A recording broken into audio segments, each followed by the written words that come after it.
attend cultural events, go to powwows. There are Two-Spirit powwows that are starting to pop up more I and want to go to a more. Two-Spirit powwow. And encourage inclusion. I have Native American blood. I Again, really being a do. resource, I can sharing be Two-Spirit. information, collaboration. We love it.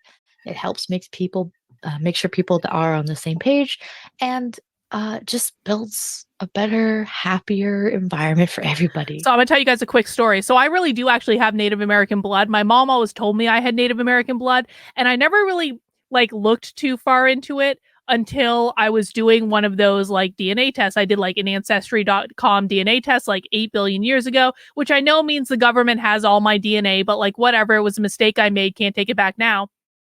So I did an Ancestry.com DNA test, and Victor did one too, and mine came back, and it was like, I knew that I had Native American blood from my mother's side, but my DNA test came back and it said not only was there no Native American blood, but there was like a really large chunk from Africa. And this is something I had never heard before in the entire history of my family. I am English, French, and Irish with a dash of Native American, and that's it. Like, most of my relatives are from Ireland and France. Okay.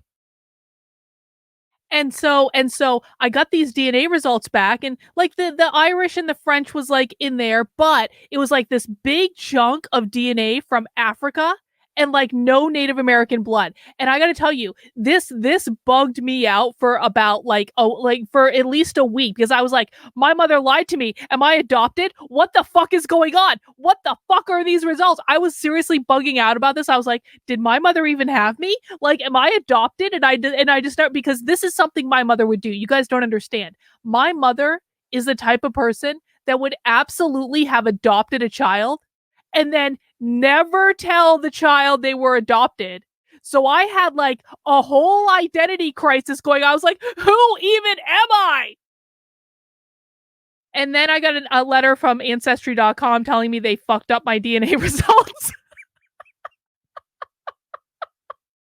They sent me the wrong DNA result. And I had this whole midlife crisis around like I was secretly adopted and no one ever told me.